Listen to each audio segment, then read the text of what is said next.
Let me tell you something from the deepest place in my soul. When the world starts talking about war again, especially a war like this between Iran and America, we're not just talking about politics, we're talking about people. We're talking about mothers losing their sons. We're talking about children growing up in rubble instead of playgrounds. We're talking about generations carrying trauma in their bones. Now, I've been blessed in my life to speak to people from all walks of life, from the corridors of power to the most forgotten corners of the world. And I'll say this with clarity: no one wins in a war. Not in the long run, not the soldier, not the civilian, not even the politician who thinks power is the prize. Because when you unleash destruction, you lose humanity. And when I look at this rising tension between Iran and America, the threats, the counter threats, the drone strikes, the assassinations, the sanctions, I don't just see strategy and retaliation. I see fear. I see history repeating itself. I see egos battling over legacy, while the real cost is counted in lives, in shattered cities, in lost time that we could have spent building instead of burning. When we talk about war, when headlines flash, warnings of another possible global conflict, this time between Iran and the United States, we forget something fundamental. We forget the people. We forget the ordinary souls whose names we will never know, but who will pay the highest price. That's the truth the cameras rarely show. That's the truth the policy briefings never print. The world talks about nuclear threats and oil sanctions and drone strikes, but beneath all that, there's a mother in Tehran clinging to her children during an air raid. There's a father in Detroit with his son overseas, whispering prayers every night that he comes back in one piece or that he comes back at all. You see, conflict between nations might start in government halls, but it ends in hospitals, in funerals, in orphanages. That's where the real war lives.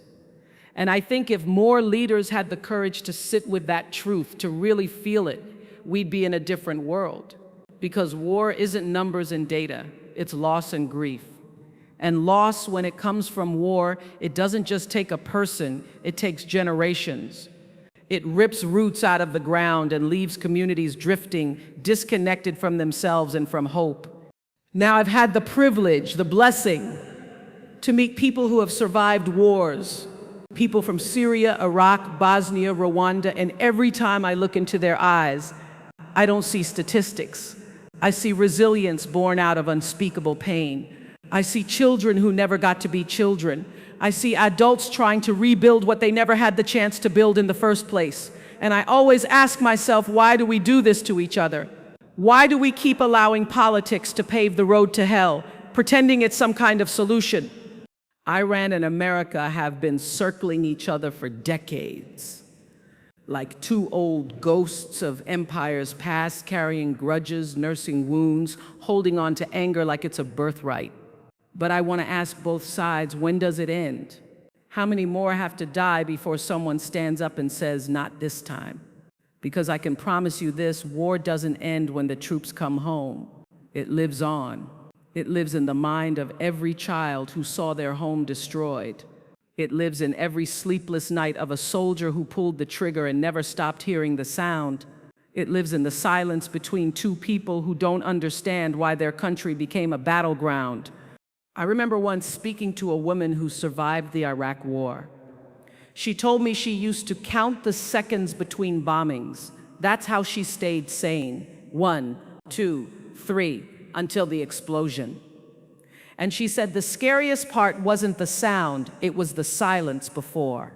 The stillness that meant death was coming. I think about that story every time someone talks casually about going to war. I think about how easy it is to send troops, to press buttons, to launch missiles, and how hard it is to rebuild what gets broken.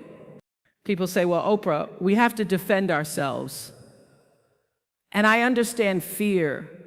I understand the need for safety. But I also know that sometimes what we call defense is just recycled aggression.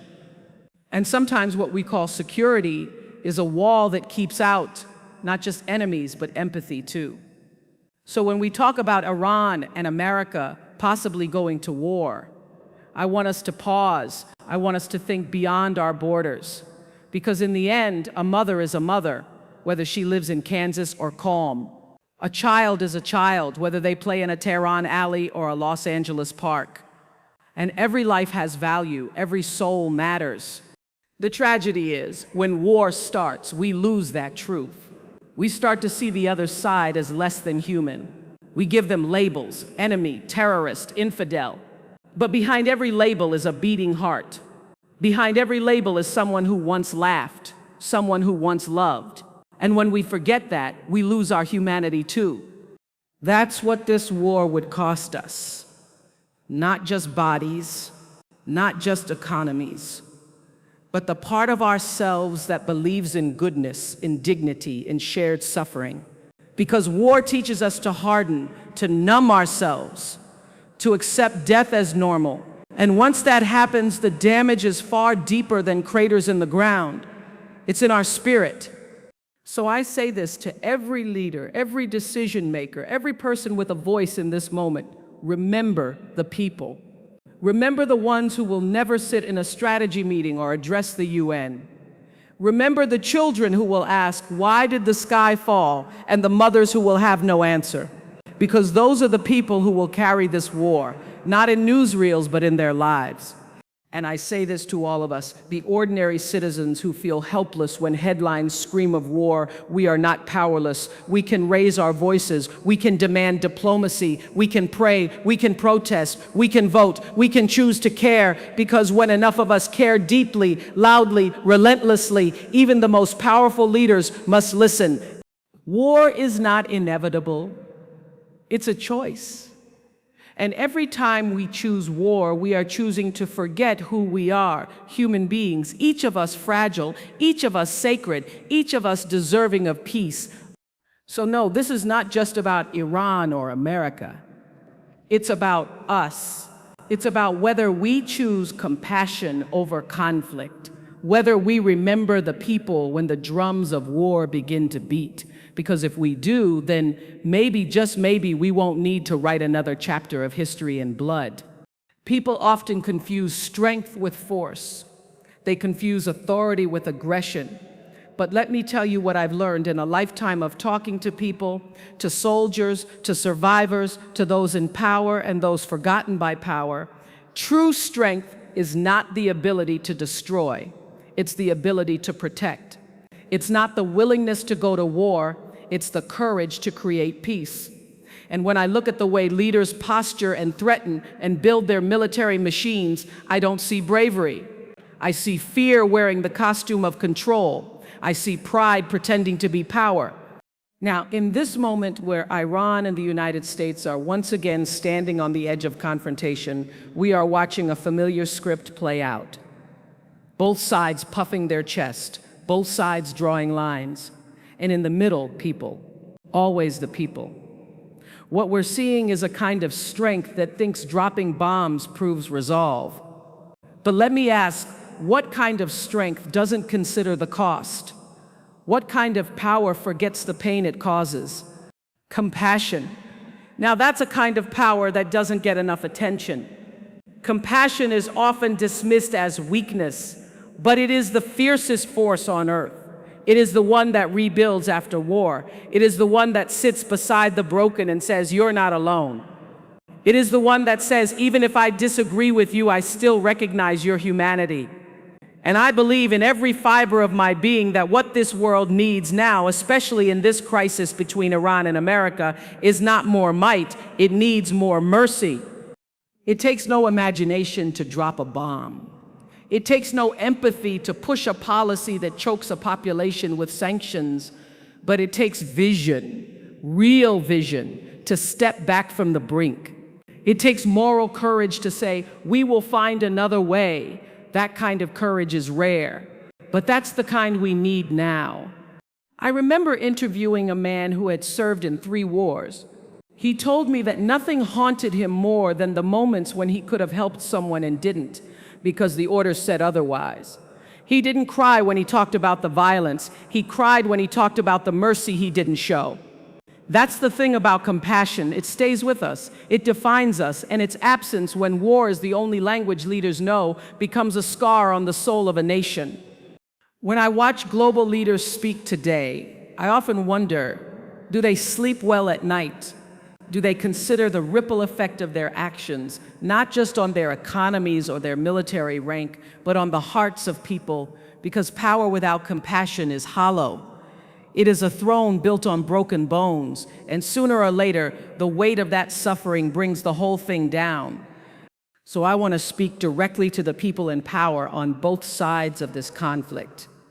I want to say, you do not need to prove your worth by showing your weapons. You do not need to prove your leadership by escalating conflict. True leadership is restraint. True power is knowing you could act and choosing not to. It's reaching across the table when it would be easier to slam your fist. It's listening to the pain of others, even when it's uncomfortable, especially when it's uncomfortable.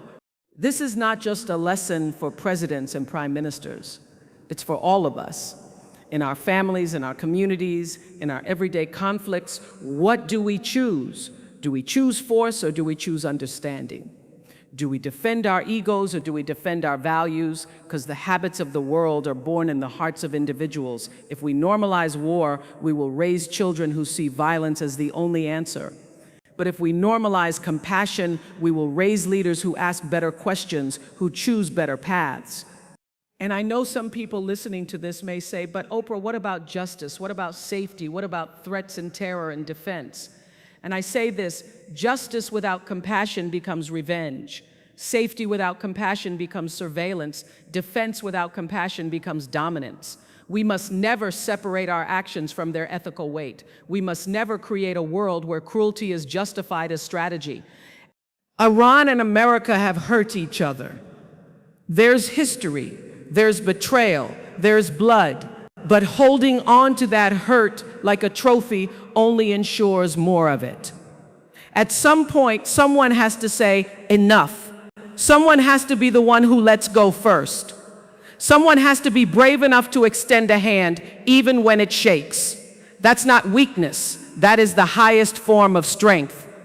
You cannot build a future with clenched fists. You cannot find peace with a locked heart. The world is begging for leaders who are not just strong but wise, who do not just know how to fight but know when not to. And I believe deep in my soul that such leadership is possible. I believe there are people even now, even in this climate of fear, who are capable of making that choice. So let us choose compassion. Let us teach it, practice it, expect it. Let us make it the standard of leadership, not the exception. Because power without compassion may win battles, but only compassion wins peace. There is something heartbreakingly familiar about what's happening between Iran and America. It's the same rhythm, the same dance of anger and retaliation that we've seen too many times before. Like an old song no one really likes, but keeps playing anyway. A drone strike here, a threat there, a speech laced with blame and fury. It's as if the world hasn't learned a thing. We are repeating history again. And this time, with louder weapons, faster news, and even more disconnection from what really matters, the lives caught in the middle.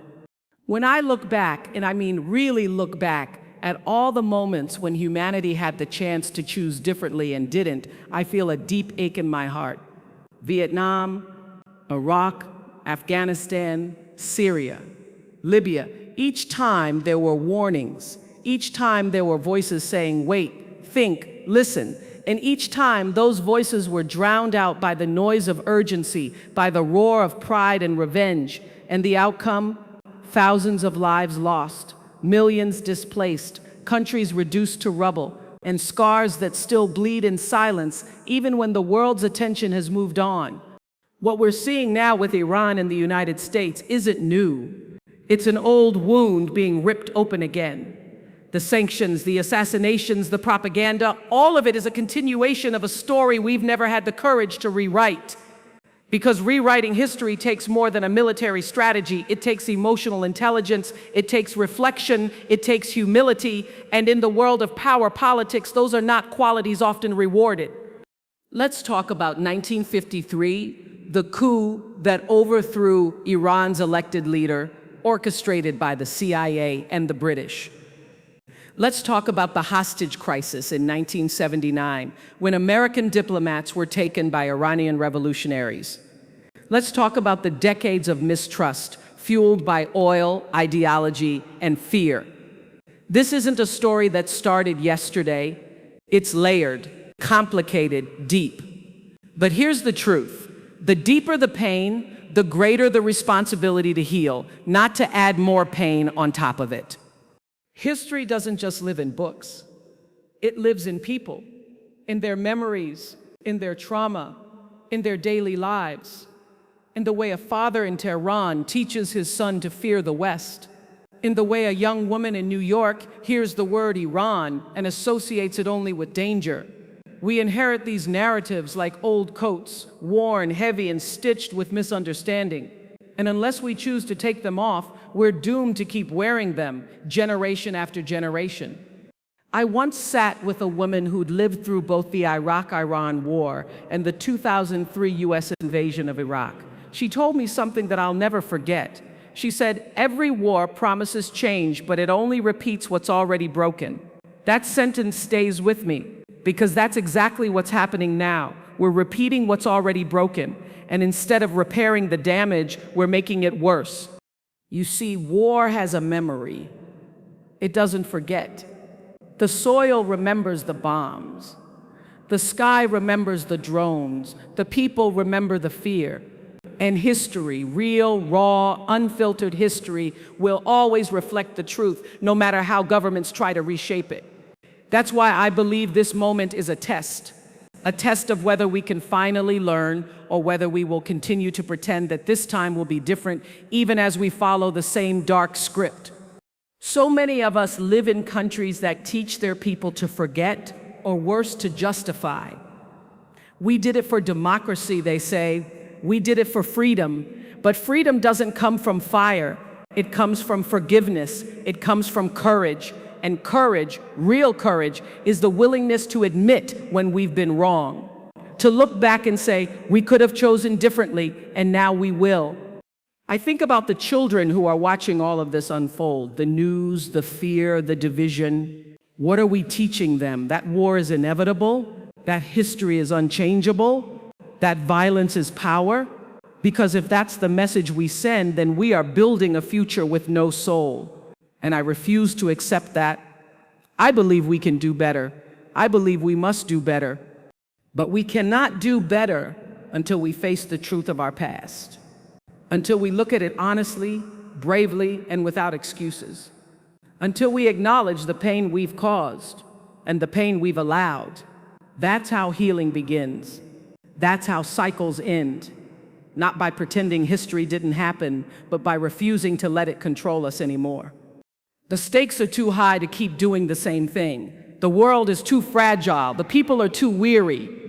We don't need another war. We need a reckoning. We need a new story. One where leaders choose to remember history, not as a roadmap to revenge, but as a mirror reflecting the cost of forgetting our humanity. So I say this now to leaders, to citizens, to anyone who believes in the power of change. Let's stop repeating history.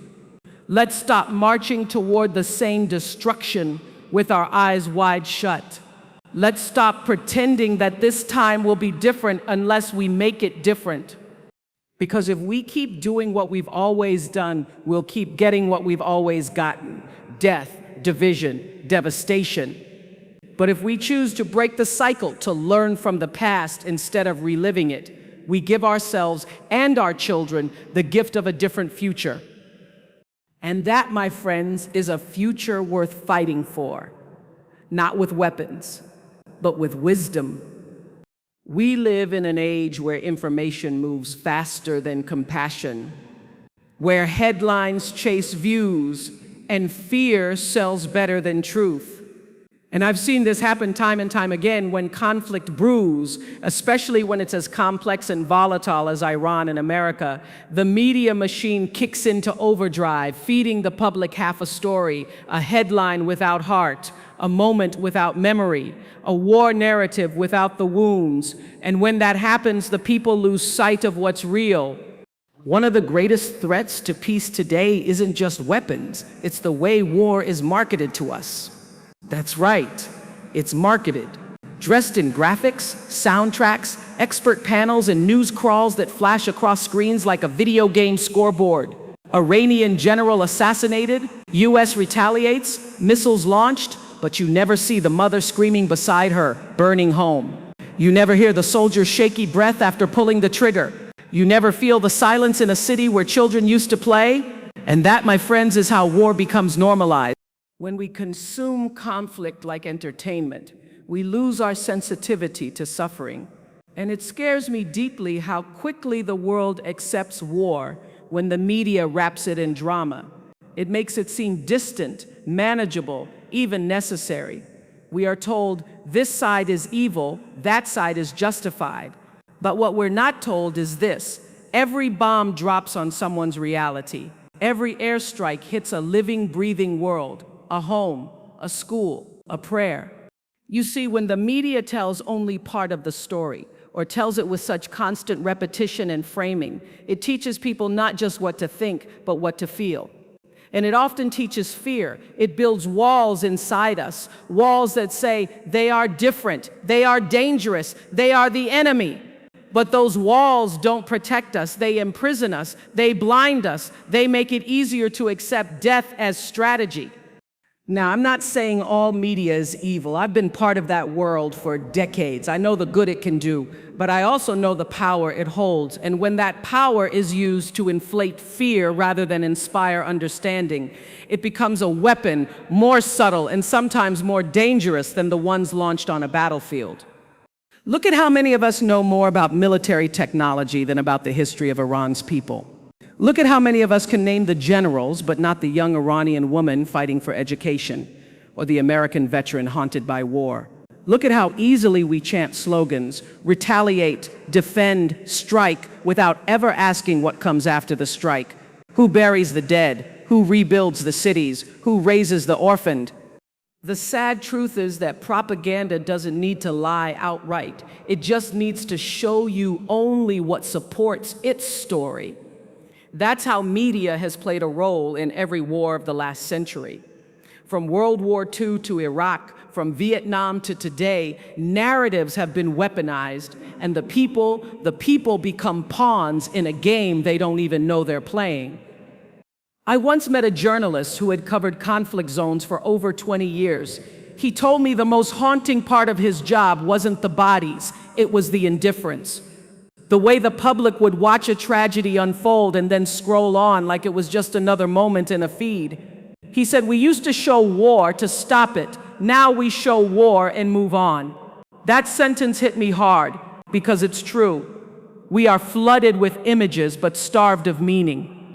So I ask you, when you see the next breaking news banner, the next explosion, the next headline blaming one side and glorifying another, pause. Ask what you're not being shown. Ask who benefits from your fear. Ask yourself what would change if you heard the voices of the people beneath the politics, if you knew their stories, if you saw their children. Because that is how we start to wake up. That is how we begin to unlearn the fear. We must become conscious consumers of information. We must stop letting media manipulate us into war watching instead of war resisting. And I speak now especially to the younger generation, the ones who live online, who see the world through screens. You have more power than you think. Your likes, your shares, your silence, your questions, they shape the global narrative. Demand better stories, demand full stories, demand that the news treats human life with dignity, not drama. We cannot change what we do not first question, and we cannot heal what we keep framing as a fight. Iran is not just a threat. America is not just a force.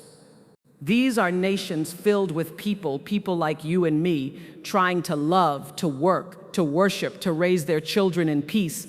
If only we saw each other that way, the world would be different.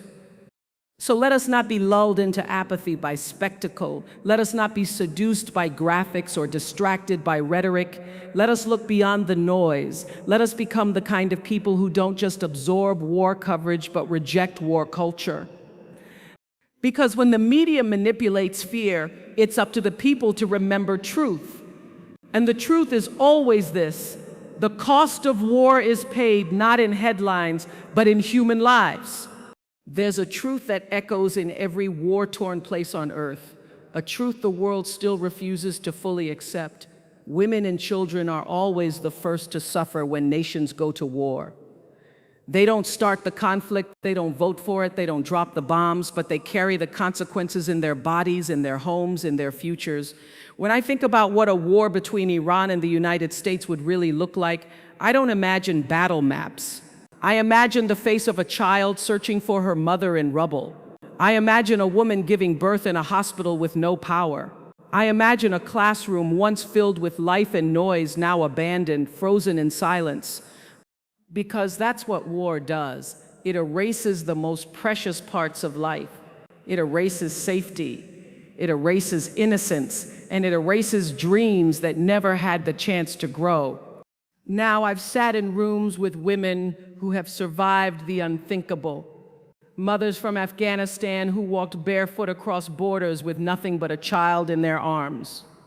Women in Syria who lost not just husbands but entire families in the blink of a missile strike. I remember holding the hand of a mother in Lebanon who said to me, "Every time I hear a plane, I don't look up. I look at my children and count them." That's the kind of fear war creates. It doesn't end when the guns go silent. It lives on, especially inside women who are forced to be the protectors, the survivors, the ones who hold broken families together with hands trembling from trauma. And the children. My God, the children. They're the ones who never asked for any of this. Yet they grow up with it stamped into their DNA. They hear explosions instead of bedtime stories. They learn to run before they learn to read. And we wonder why some of them grow into anger, why some become numb, why peace feels so far away. It's because war stole their childhood and replaced it with a memory too heavy for little hearts to carry. We often think of war in terms of soldiers and tanks. But the real battlefield is often the home, the place that becomes a target, a shelter, and sometimes a grave. Women are not just bystanders in war. They are targets. They are exploited. They are left behind. And still somehow they rise. They pick up the pieces. They carry the wounded. They make food stretch in a kitchen that has no light, no heat, no certainty. That is strength. That is resilience. But let's be clear, that strength should never have to be tested like that. And yet, every time a government decides that war is the answer, it's the women who are asked to carry what no one else wants to carry. The grief, the rebuilding, the silence. I think about the mothers in Iran, just like the ones in America, who want nothing more than to see their children grow up safe, educated, loved. And I think about how easily a political decision can destroy all of that in a single night. How dare we forget them? How dare any government speak of collateral damage as if it doesn't have a name, a heartbeat, a mother? And don't be fooled. This suffering does not stay in one country. It ripples. War pushes women and children into refugee camps where they're stripped of their dignity, where they are vulnerable to every kind of exploitation. It forces young girls out of school, into marriages, into labor, into silence. It creates broken education systems, broken families, broken spirits. And this is what we're willing to sacrifice for political dominance. I don't accept that. I will never accept that. Because if you ask a woman who has buried a child, or a child who has lost their mother, whether war was worth it, there is only ever one answer, and that answer is no. We cannot keep allowing leaders to speak in terms of acceptable losses when those losses are almost always women and children. We cannot let the language of war erase the reality of its victims, because the truth is, war is not brave, war is not noble, war is not some grand chessboard of power moves. War is a mother's scream, it's a child's tears, it's a future stolen before it ever had a chance to begin. And let's remember this too. Women are not just victims of war. They are the greatest force for peace. They are the ones who organize, who rebuild, who forgive, who plant the seeds of healing. When women are at the table, truly at the table, peace becomes not only possible, it becomes sustainable. But too often, women's voices are left out of the room, their stories ignored, their wisdom dismissed, and we pay the price for that. So I call on the leaders, the influencers, the decision makers. If you are truly serious about peace, then listen to the women. Look into the eyes of a mother before you vote for war. Visit a refugee camp before you send another drone. Sit with the people who will pay for your decisions and ask yourself if power is worth their pain.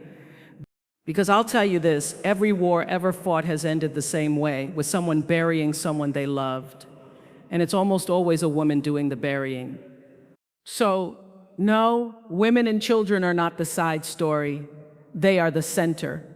And until we see them that way, until we value their lives more than we value victory, we will keep repeating the same cruel story over and over again. But it doesn't have to be that way. We can write a different story. One where no mother fears the sky. One where no child wakes up in rubble. One where compassion, not conflict, is the language we speak. That is the story I choose. And I pray the world chooses it too. In the end, I always come back to one question. What do you want to leave behind? Not in your career, not in your bank account, but in this world. What do you want your legacy to be? Because if you really sit with that question, really sit with it, you start to realize something. The only legacy that lasts is peace, not power, not victory, not domination, just peace. And that's what I want to speak to now with all the love I have in my heart.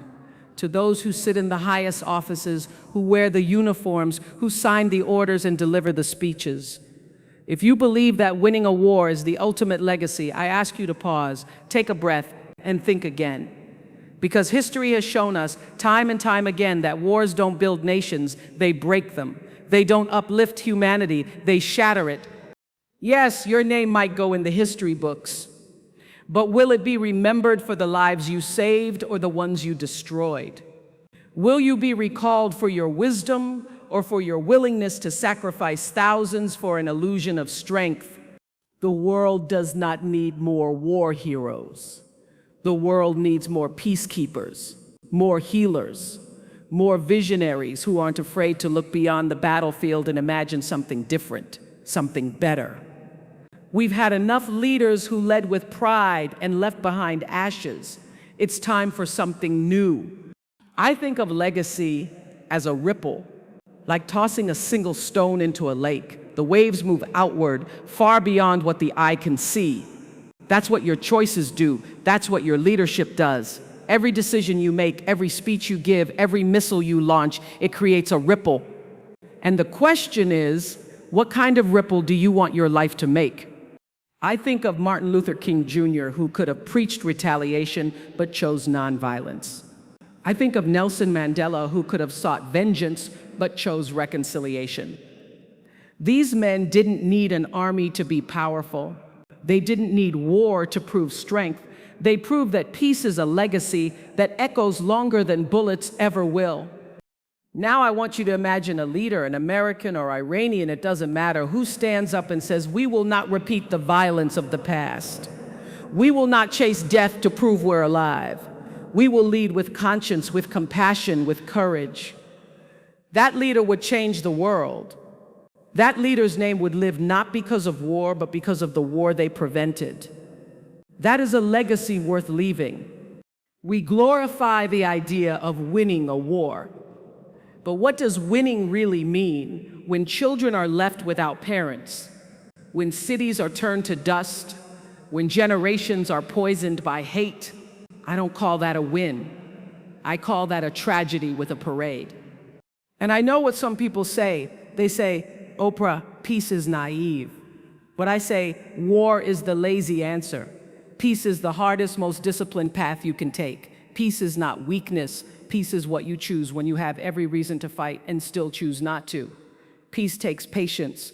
It takes forgiveness. It takes the strength to say, I see your pain and I still believe we can coexist. What we need right now in this dangerous, delicate moment between Iran and America is not a bigger army. We need bigger hearts. We need people in power who understand that legacy is not measured by the sound of an explosion, but by the quiet moments you prevent one. Legacy is what happens when you create a world where children don't have to know what the word airstrike means. Legacy is when your people remember you, not for the war you fought, but for the peace you kept. To every general, every advisor, every president, and every diplomat, ask yourself who benefits from another war, and then ask yourself who will pay for it. Ask yourself if your grandchildren will look back and be proud of what you stood for. Will they see you as a person who sought justice or just control? And to the people, the citizens who think we have no power, you do. You vote, you protest, you teach, you speak, you raise children, you spread stories, and most of all, you hold the moral compass. No leader can lead without the permission of the people. So demand peace, uplift it, celebrate it, protect it like it's the most sacred gift, because it is. We cannot go on as if another war is acceptable, as if conflict is just the cost of living in this world. That mindset has robbed us of too much already. We must break that pattern. We must become builders of peace. And the first step is believing that peace is possible, that we are worthy of it, capable of it, and destined for it. Because at the end of your life, no one will care about the wars you won if you lost your humanity in the process. What they'll remember is how you made people feel, how you made the world better, or how you didn't,